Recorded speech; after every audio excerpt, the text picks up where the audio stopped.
Hey YouTube, Matches 860.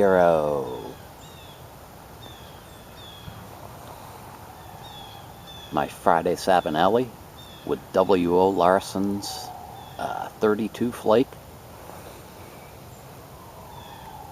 Stuff is outstanding.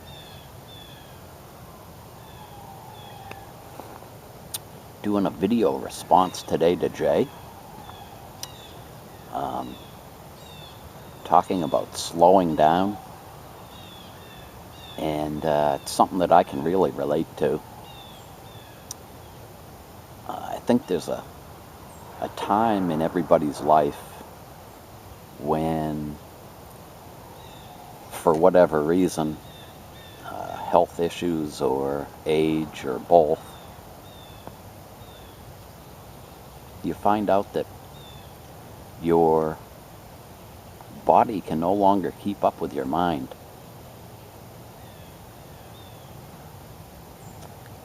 And that's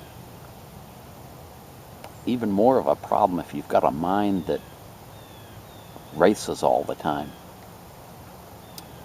which was my big problem. Some of the things Jay talks about, coming up with random thoughts about how many times your heart beats in a year and stuff like that. I can really relate to that. My life, prior to 2003, just to give you an idea, I'd get up in the morning, 5:30, and make a beeline for the shower.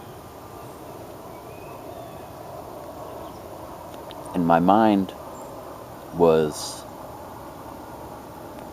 reviewing what I expected to accomplish during the day, who I wanted to call. Their phone numbers would pop into my mind. I'd kind of rehearse how I felt the conversation would go. I had my 5 things that I wanted to accomplish during the day. Always had a list. By the time I was out of the shower, I was all amped up, ready to go, get into the car and head for work. And on the way to work, my mind was all done doing what I figured it needed to do for the day.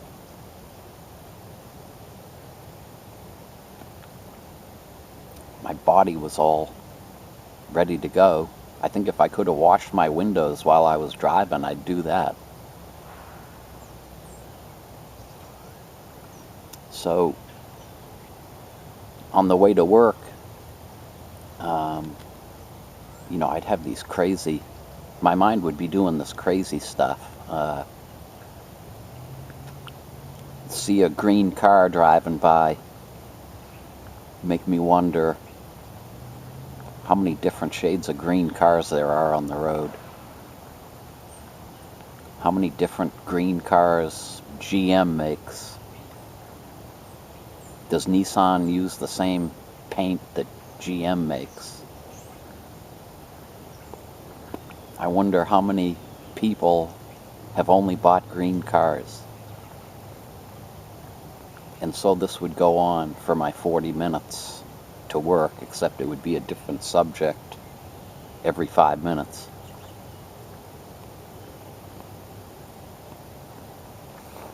In 2003, around Halloween, I developed this chest cold, which I didn't know at the time was pneumonia. And I was still doing the same routine every day, sick as a dog. Being the typical macho guy that I thought I was. I didn't go to the doctor. Hadn't been to a doctor in 20 years, as a matter of fact. So I lived with it until Christmas, or right before Christmas. Went into the clinic, and doctor, was checking out my breathing and the whole bit. I was all bummed out. And the doctor said something that hit me like a ton of bricks. Because I was 49 at the time. She said, "You know what? You're almost 50. You got to slow down." I knew I was almost 50, but nobody ever said it that way. And I didn't want to accept it. And in hindsight, I guess I went through this progression of feelings, I guess similar to when somebody dies, and you've got the denial, and then you've got guilt, and you've got anger, and at the end there's resolution. It was a terrible time. And went back to that doctor for a follow-up after about a week. I had time to think about the whole thing, and I said, this just ain't gonna work. I said, my mind is racing, and I can't slow down.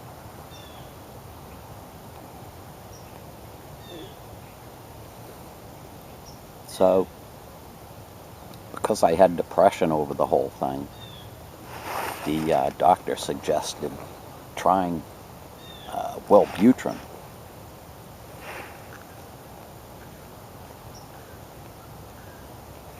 And one of the things that I had to do, and I knew it, was to stop smoking cigarettes, along with taking care of this depression, which is what Wellbutrin does. And it's probably what really saved me. The first week I was on it, it made me even worse than I was before. I was up at 2 o'clock in the morning, washing walls and emptying the trash, and couldn't sleep, all hyped up. Woke up one morning after I'd been on it for a week. Was laying in bed thinking, gotta take a shower. Yeah, gotta take a shower and think about going to work. I noticed immediately whatever that motor was that had been in my brain slowed down. Went from like 6,000 RPMs down to 1,000.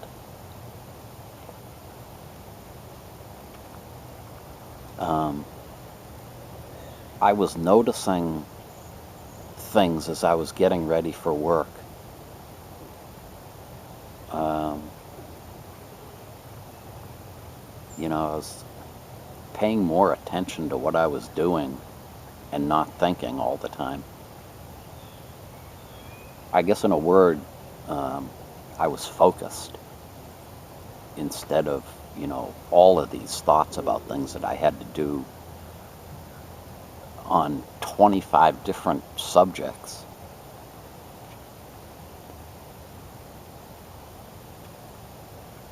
So that's really what helped me slow down. Although I have to admit, even on the Wellbutrin, it took probably 2 or 3 years before mentally I admitted to myself, what was going on, and that I had to change my ways.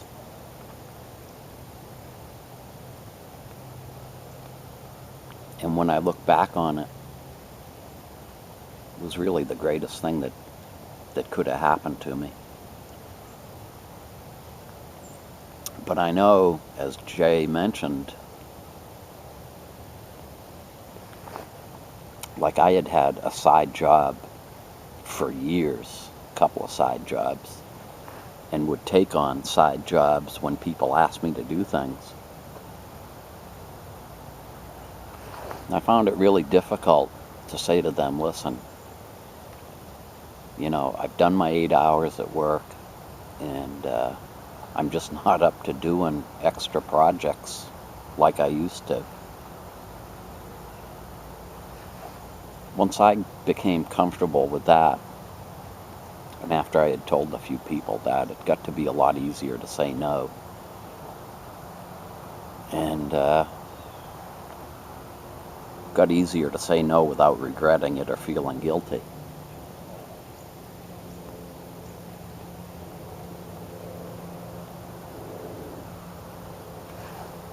I was on that Wellbutrin for about a year, and it was amazing stuff. I've talked to other people that took it who said it really didn't affect their lives in any way, but it got rid of all those mental exercises that I used to put my mind through, which translated themselves into making my body want to do more and more.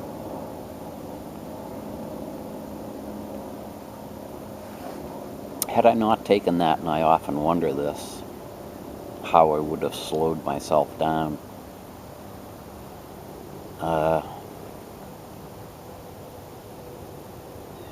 And I don't know about that. It's pretty tough to change your thought patterns when you're so used to thinking in a certain way.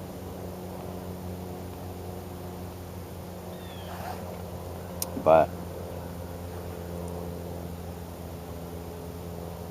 I know if I hadn't slowed down, I eventually would have done damage to my body. In the meantime, I have gone to a regular doctor. Thankfully, I'm in good shape.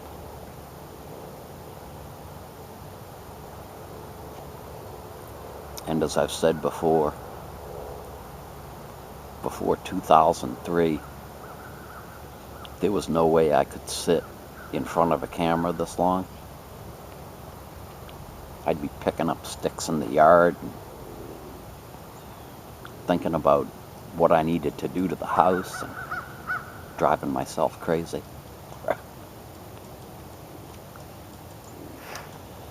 So Jay, I wish I could offer more to you, buddy, but I guess it's something that we all have to go through individually.